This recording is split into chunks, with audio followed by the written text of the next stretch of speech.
Michael, what's today's audio topic? Today we're comparing the TEAC UD-701N and the SHANLING SM1.3. So it's a network player DAC comparison. Master wants to hear the comparison between the UD-701N and SHANLING's SM1.3 too, right? Yes, I want to hear it. Was there a difference in sound between the two? There was a significant difference. The UD-701N uses TEAC's discrete DAC, while the SM1.3 uses Asahi Kasei's AK4499EX, so I felt their fundamental sound signatures were different. I see. What about the prices? The UD-701N is $4,299, while the SHANLING SM1.3 is $1,300. The UD-701N is about 3 times more expensive. What equipment did you use? The source was Cobuzz, the amplifier was the SM Cell PA400, and the speakers were the B&W 805D4. I compared the network streamer DAC, TEAC's UD-701N, and SHANLING's SM1.3. Do both units have the same functions? They have mostly similar functions, but there are some differences. Let's start by outlining their features. The TEAC UD-701N is an all-in-one audio device combining a network streamer, DAC, analog preamp, and high-performance headphone amplifier into a single unit. The SHANLING SM1.3 is a modern audio center featuring an Android 12-based network audio streamer plus DAC plus headphone amplifier. Neither unit can drive speakers directly, so an amplifier is required. What about the spec sheets for both units? Here's the spec sheet. Let's go through each item. The major difference is the DAC. The UD-701N uses TEAC's proprietary discrete DAC, while the SM1.3 features Asahi Kasei's flagship DAC chip, the AK4499EX plus AK4191EQ. Does the DAC difference affect the sound? The UD-701N with its discrete DAC has a unique sound. In contrast, the SM1.3 uses Asahi Kasei's top-tier DAC chip, but since it's also used by other manufacturers, you can't really call it unique. That said, it's not that the SM1.3 sounds inferior. It's just a completely different type of sound. The key difference is the maximum PCM sampling rate supported. The SM1.3 handles up to 768 kHz. Both generally support streaming services, but the UD-701N doesn't support Amazon Music. What about the apps for each unit? Both apps are awkward to use. That's why I used Cobuzz Connect. Digital inputs differ slightly. The UD-701N has USB-B, USB-A, 2x coaxial, and 2x optical. The SM1.3 has USB-C, USB-A, coaxial, and optical. Digital outputs. The UD-701N has none, while the SM1.3 has coaxial, optical, and I2S. So the UD-701N can't output to an external DAC, huh? Since the UD-701N is TEAC's flagship model, they probably don't see the need for external output. Conversely, only the UD-701N has a clock input. If you want to aim for an even higher level, you can use a high-precision clock generator. Is there a difference between the two clocks? The UD-701N is a serious player focused on external expansion. The UD-701N's clock design prioritizes precision as a standalone unit, but it's also designed for audiophiles, allowing for upgrades via an external clock. The UD-701N's internal clock incorporates 2 high-precision crystal oscillators, one for the 44.1 kHz system and one for the 48 kHz system. When sending data to the discrete DAC, this high-precision clock controls the timing. Furthermore, when you want to use an even higher precision clock, adding a high-precision clock generator minimizes jitter to the absolute limit, enhancing spatial depth and imaging.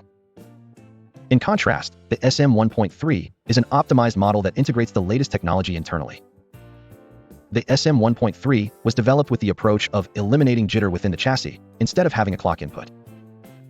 It incorporates 2 low-phase noise, high-precision crystal oscillators manufactured by Daishinku, a long-established Japanese manufacturer. Controlling these via an FPGA enables extremely stable signal transmission. What's an FPGA? FPGA stands for Field Programmable Gate Array. In a nutshell, it's magical hardware whose contents can be rewritten later. It has entirely different properties compared to general-purpose CPUs or dedicated chips designed for specific tasks. Ordinary chips have their roles, like how they perform calculations, fixed at the factory during manufacturing. Think of them as printed books. You can't rewrite the text afterward. On the other hand, an FPGA contains a huge number of components inside the chip, but the wiring connecting them isn't fixed. Think of it like a whiteboard you can rewrite over and over, or Lego blocks you can freely reconfigure. With general-purpose chips, slight jitter can sometimes occur internally due to interference from other processes. But with an FPGA, you can build a circuit dedicated solely to managing the music signals clock with an ideal design, enabling extremely precise signal transmission. So the SM1.3 also focuses intensely on the clock circuitry. Since it lacks an external clock input, you can improve sound quality later by adding a clock. But in exchange, it comes with the best possible tuning right from the start. Additionally, the SM1.3 allows storage expansion without a PC by adding an SSD. This is a feature not found in the UD-701N. I see. Even similar devices have different functions. Both units feature RCA and XLR analog outputs. Only the UD-701N has RCA and XLR analog inputs. 701N also functions as a preamp, which is likely why it includes analog inputs. Both units come with a remote control. Additionally, the SM1.3 can be operated via its large built-in display or a smartphone. The UD-701N features a 4-pin XLR balanced headphone output and is designed with high headphone driving capability. If you want to seriously enjoy headphones, the UD-701N is the better choice. The UD-701N's display is small and only shows source information and sampling frequency. The SM1.3 features a 5.8-inch touch display, making it visually very user-friendly. Having a large display means album information is shown too, which is very clear and convenient. The UD-701N's display is classic, huh? For just listening to music, the UD-701N's display is fine, but having a large display really makes a difference in immersion. Both units feature toroidal transformers. The SM1.3 has 2 separate transformers for analog and digital sections. The UD-701N has 2 independent ones for the left and right analog signals, plus 2 more for the network module section and the digital control section, totaling 4 toroidal transformers. The UD-701N's power supply is luxurious. The enhanced power supply should definitely contribute to the UD-701N's excellent sound quality. That's why it's more expensive though. Size-wise, the UD-701N is full-size audio equipment, while the SM1.3 is about 2/3 its size. Weight-wise, the UD-701N is 11.8 kilograms, so it won't fit on a desktop. The SM1.3 is just barely desktop-sized. What are the characteristics when using both units? What stands out initially is the time from turning on the power switch to start up. The UD-701N is ready in about 20 seconds, while the SM1.3 takes nearly a minute. That's a noticeable difference. How about the sound quality of the two units? They have different types of sound, but both are excellent.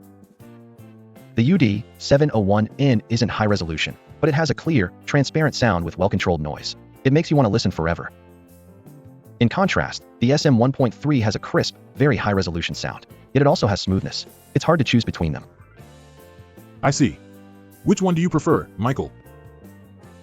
I always thought I preferred high-resolution sound, so that would be the SM1.3. But the UD-701N also has a distinctive sound that I really like, so I genuinely can't decide which is better. Anything stand out about the two units? The UD-701N is flawless. With the SM1.3, when the sampling frequency changes, the beginning of the track gets quieter. I think it's a measure to prevent pop noise, but it's a bit noticeable. Still, considering the SM1.3 costs about 1/3 of the UD-701N, it holds its own remarkably well. I see. Today's discussion was quite interesting. Master, which one do you want, the UD-701N or the SM1.3? I don't know. If you enjoyed the video, please subscribe to the channel.